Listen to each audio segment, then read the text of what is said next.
भला हुआ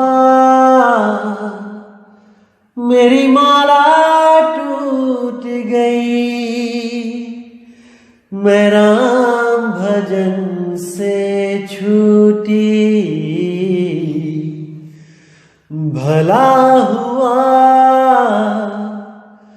मेरी माला टूट गई, मैं राम भजन से छूटी। मेरे सिर से टली बला, भला हुआ मेरी माला टूट गई, मैं राम भजन से छूटी। मैं राम भजन से छूटी।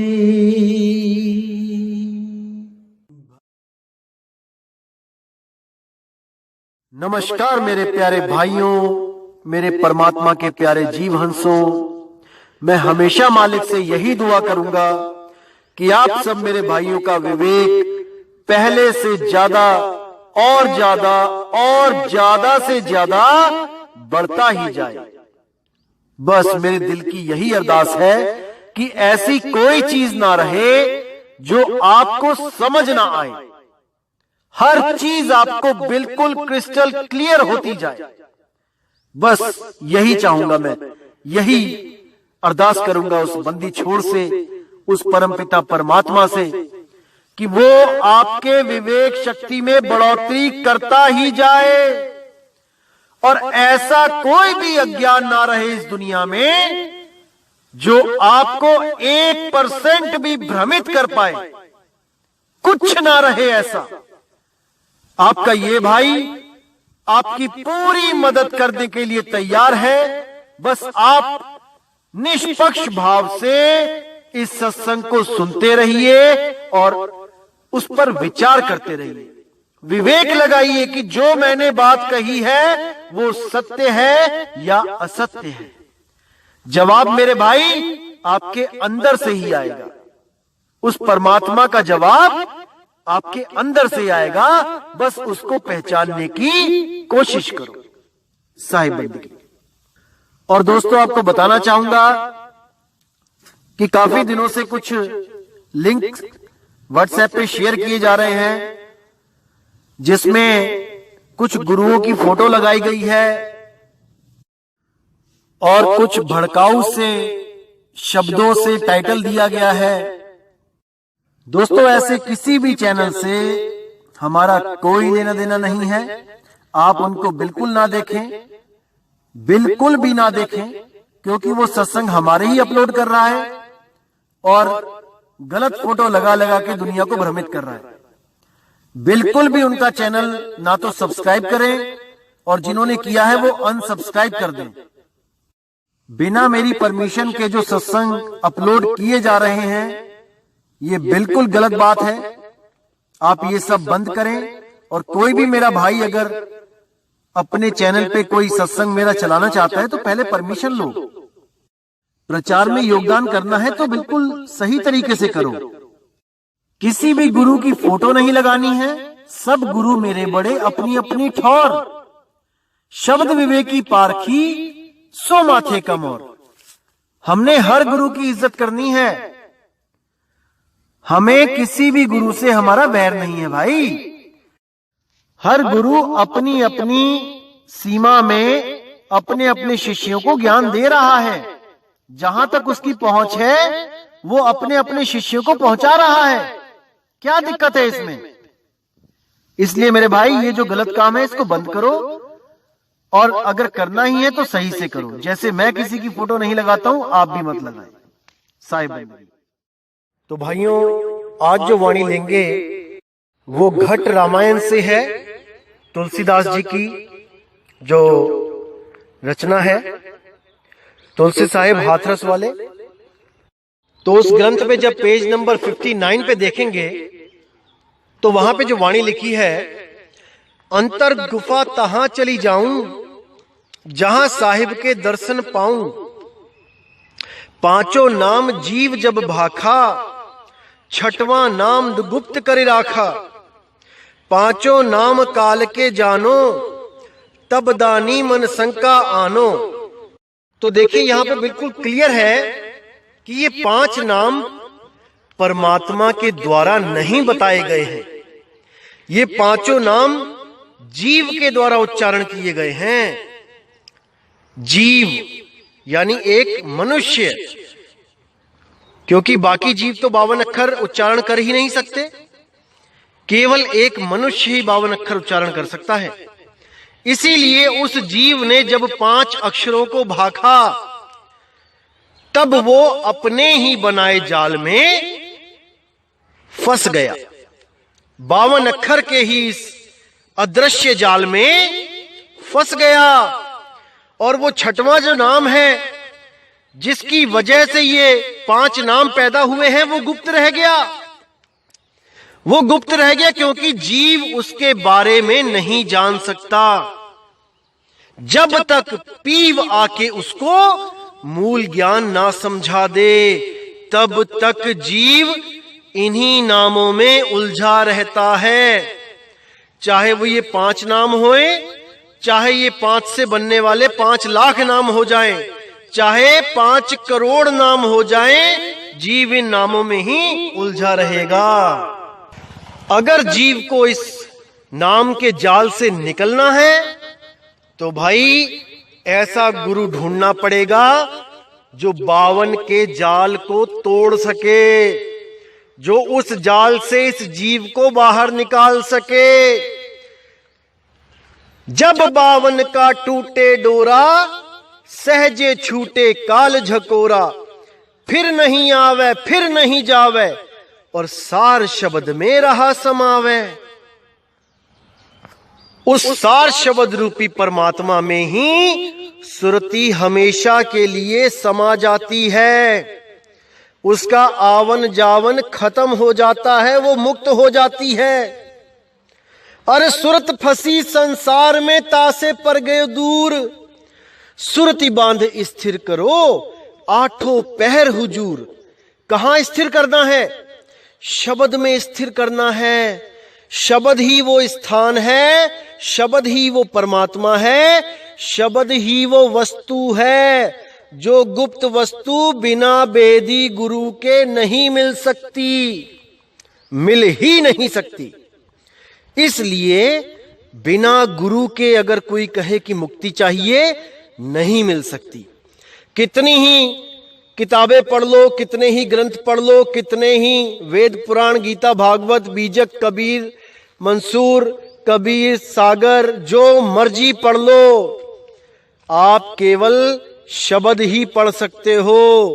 उसके गुप्त भेद गुप्त राजों को नहीं जान सकते जब तक वो स्वयं बंदी छोड़ाकर भेद ना बता दे।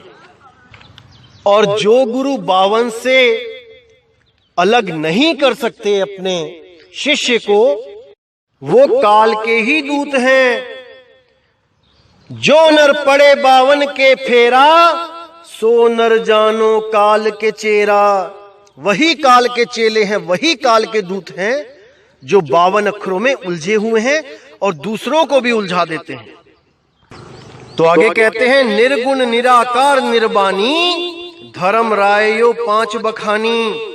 जीव नाम निज कहे बिचारी, जान बूझ दानी झक मारी।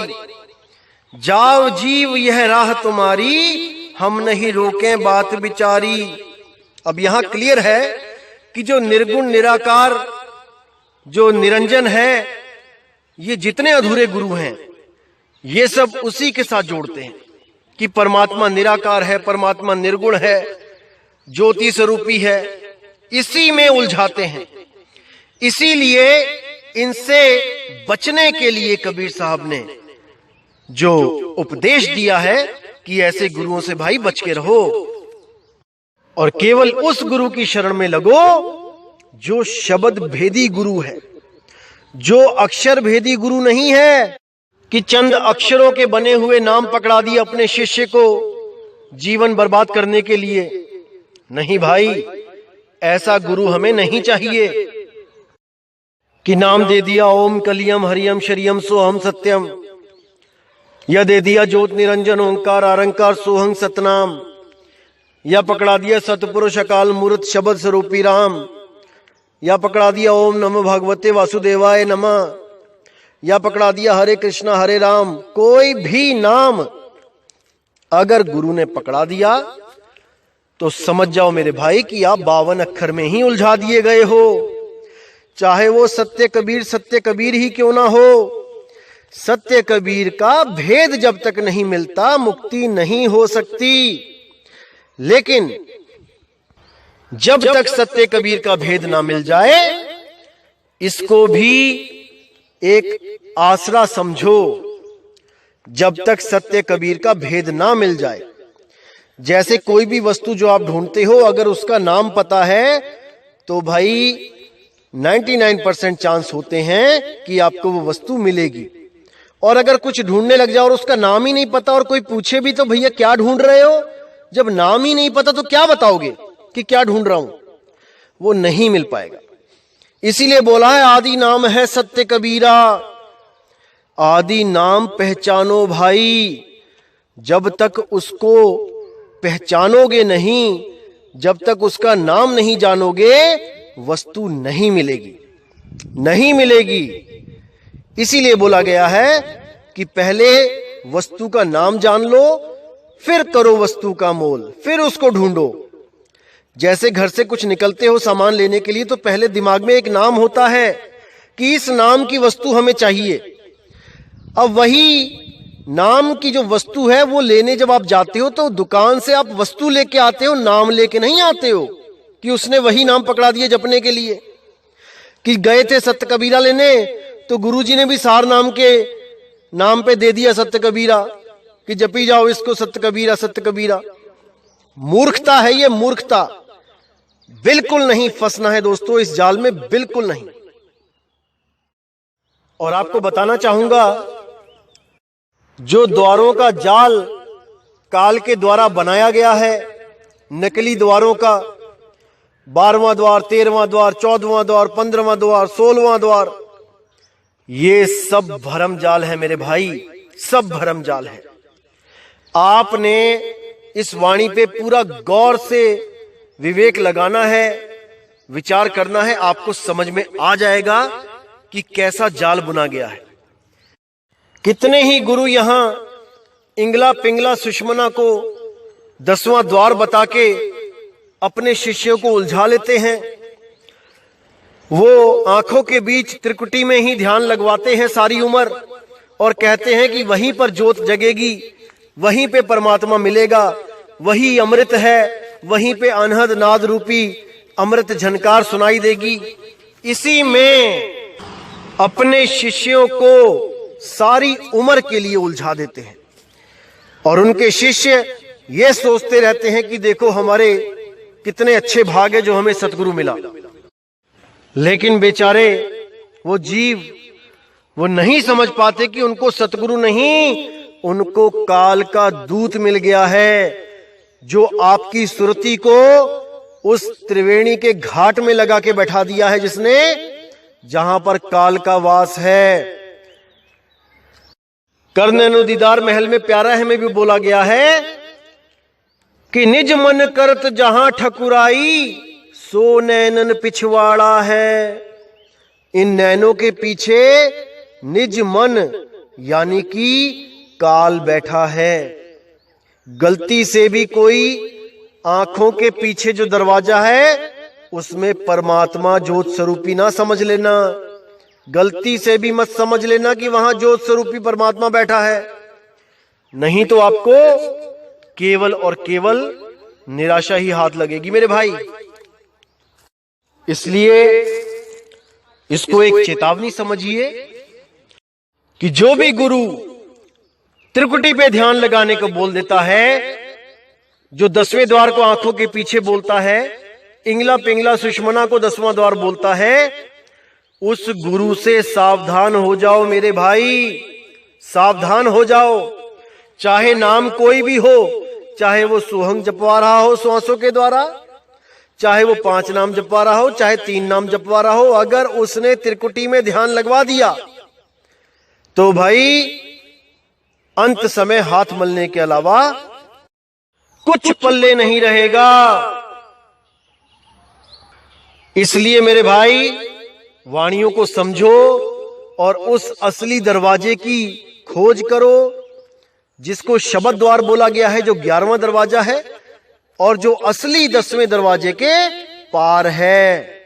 वो आर नहीं है, वो शरीर के अंदर नहीं है। तो इस वाणी में हम देखेंगे कि कैसे काल ने जाल बना रखा है।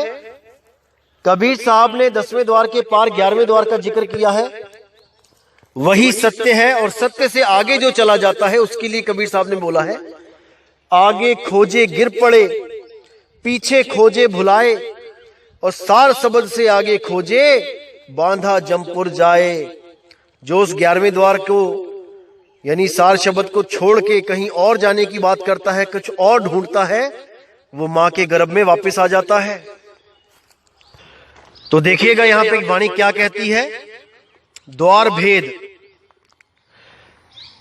प्रथम सहस कंवल में द्वारा, दूसर अकह कंवल के पारा, तीसर द्वार गगन के नीचे, चौथा द्वार अधर के बीचे, जहां बैठा कंदर काला, जिन्हीं बिछाया जग जम जाला, पंचम द्वार 10 दिस बाहिर, मन सब बैठा जग में जाहिर, भवर गुफा बिच 6वां द्वारा, कवल भवर तहां बसे नियारा, 7वां द्वार 10 के दहिना, 5 भूत सूत बिन सेना, 8वां मूल चक्र के माही, बैठा मूल मोह रसराही, 9वां द्वार ताल में होई, श्वासा पवन चलावे सोई, ये 9 द्वार काल के जाना, 10वां द्वार अधर बखाना, द्वारा चारी गुप्त गुहराई, जाने साध संत जिन पाई,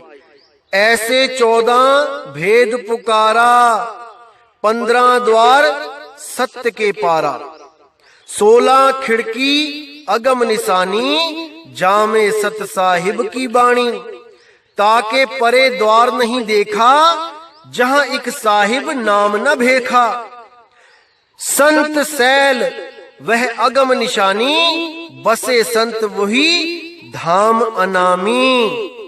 अब यहां पर इन्होंने बोल दिया कि भैया 10, 11, 12, 13, 14, 15 से बात नहीं बनेगी, 16 द्वार हैं, 16 खिड़की हैं। वहां पर देखा कि सत साहिब है, बैठा है वहां पे, और ताके परे द्वार नहीं देखा, इसके आगे कोई द्वार नहीं है, 16 तक ही एंड है। अब ये सब दोस्तों मन का खेल है, ये सब मन ने इन संतों को जो भरमा दिया है, वही इन्होंने अपनी वाणियों में लिख लिख के आगे जीवों को भरमा दिया है। बिल्कुल क्लियर है। कबीर साहब कहते हैं 10वें द्वार के पार जो 11वां द्वार है वही सत्य है, और वो कोई द्वार नहीं है कि दरवाजा है, वो तुम्हारा निज स्वरूप है।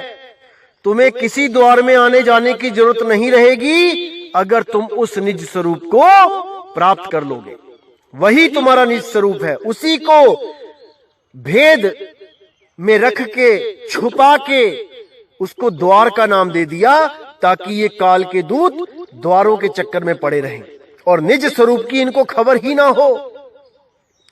लेकिन कबीर साहब ने पूरा इशारा दिया है कि 9 द्वार संसार सब 10वें योगी साध, एकादश खिड़की बनी जानत संत सुजान।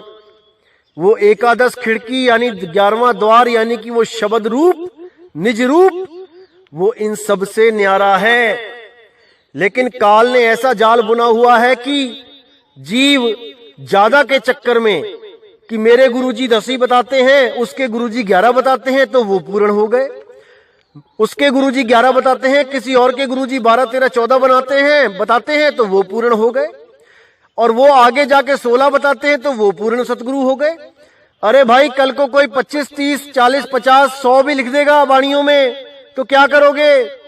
ज्यादा के चक्कर में भरम भूल में उलझ जाओगे, इस काल के जाल में फंस जाओगे मेरे भाई। निज रूप के अलावा, निज नाम के अलावा कुछ भी सत्य नहीं है। कोई 16, 15, 20 द्वार नहीं भाई। अरे 3 गुणों की भक्ति में भूल पड़े हो संसार। कहे कबीर निज नाम बिन कैसे उतरे पार। कैसे उतरोगे पार जब तक तुम्हें तुम्हारा निज नाम देने वाला बंदी छोड़ सतगुरु ना मिल जाए। तब तक कैसे मुक्ति मिलेगी भाई? कभी नहीं मिलेगी।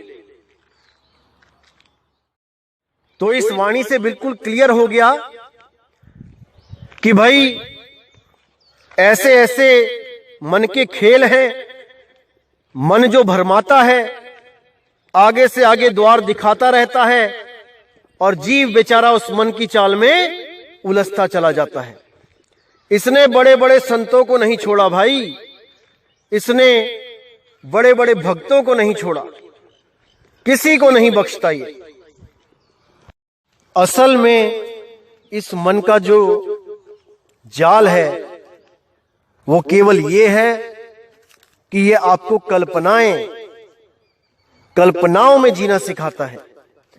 जैसा आपको गुरु मिलेगा, जैसा ज्ञान आपके दिमाग में फीड कर दिया जाएगा, ये मन वैसी ही कल्पनाओं का दृश्य तुम्हारे सामने रख देगा।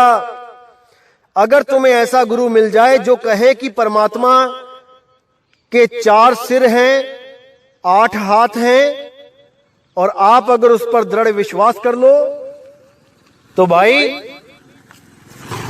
आपको ध्यान में ऐसा ही परमात्मा दिखने लग जाएगा जिसके 4 सिर और 8 हाथ हैं।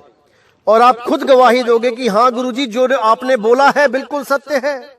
मैंने देखा है, जैसे आज के टाइम में जो गुरु बैठे हुए हैं वो क्या बताते हैं शिष्य को कि सतलोक चलो, वहां पर सोने की सड़कें हैं, खजूर है, काजू है, किशमिश है, हीरे पन्ने मोती लगे हैं दीवारों में, वहां पे विमान खड़े हैं, अपने अपने घर पे एक एक विमान मिलेगा सबको। और जैसी कल्पनाओं में जीव को डाल दिया जाता है, वो जीव वैसी ही कल्पनाओं में जीने लगता है। उसके सपने में भी यही दिखाई देने लग जाता है कि मेरे गुरुजी मुझे लेके गए, वहां पर सोने की सड़कें थीं, वहां इंद्र बैठा हुआ था, वहां पे डांस चल रहा था, वहां से आगे चले गए पार ब्रह्म के लोक में चले गए। पता नहीं क्या क्या ये मन उलझा उलझा के उनको भ्रमित करता रहता है, और वो लोग बेचारे इसको सत्य मानकर अपने गुरु के अटल शिष्य बने रहते हैं, क्योंकि उनको मन का खेल नहीं पता ना भाई। अभी इस मन का खेल बहुत खतरनाक है, बहुत खतरनाक। बड़े बड़े जोगी, सिद्ध, तपस्वी, जटाधारियों को इसने नहीं छोड़ा। हजारों साल तपस्या करवा के उनकी भक्ति जीरो कर डाली। एक को भी नहीं छोड़ा इसने, एक को भी। अरे मन ही स्वरूपी देव निरंजन तुम्हें राख भरमाई हो। मन ही स्वरूपी देव निरंजन, यानी कि मन के स्वरूप का ही जो काल निरंजन है, वो कुछ लोग समझते हैं कि काल अलग है और मन अलग है, मन काल का एजेंट है। नहीं भाई, मन और काल ये दोनों एक ही चीज है, एक ही चीज है। काल साकार कह देते हैं, मन को निराकार कह देते हैं। ये दोनों ही एक ही सिक्के के 2 पहलू हैं, हेड और टेल, लेकिन सिक्का एक ही है भाई। इसी को साकार ब्रह्म और निराकार ब्रह्म कह दिया जाता है। आने वाली ऑडियोज में मैं सत्संग में पूरा क्लियर करके बताऊंगा कि कैसे ये साकार होता है, कैसे ये निराकार होता है, कैसे ये भ्रमित करता है, कैसे ये जीवों को खाता है। हर चीज क्लियर होगी, बस आप विवेक के द्वारा सत्य सत्य का निर्णय करते चले जाएं। तो दोस्तों, उम्मीद करता हूं कि आज आपके दिमाग से ये द्वारों का चक्कर पूरी तरह खत्म हो चुका होगा कि 11वां, 12वां, 13वां, 14वां, 15वां बढ़ते ही जाना है, बढ़ते ही जाना है जब तक अंत ना आ जाए। दोस्तों, ये सब भरमजाल है, इसको अपने दिमाग से बिल्कुल निकाल दो। और जो भी संत आपको तुलसी साहिब जी की वाणी दिखाकर इंगला पिंगला सुषमना के द्वार में जाने के लिए जो इशारा कर दे गुरु, समझ जाना दोस्तों वो काल का ही दूत है। और वाणी कौन सी दिखा के? रास्ता शाहरग में है दिलबर पे जाने के लिए, दिल का हुजरा साफ कर जाना के आने के लिए। दोस्तों इस वाणी को दिखा दिखा के लोग भ्रमित करते हैं, ये अधूरे गुरु और ये इंगला पिंगला सुषमना में आपकी सुरती को लगा देते हैं, जो आपको हमेशा हमेशा के लिए भ्रमित कर देता है। ये रास्ता ऐसा रास्ता है दोस्तों, उस भूल भुलैया की तरह है, एक बार जो इसमें चला गया वो बाहर नहीं निकल सकता।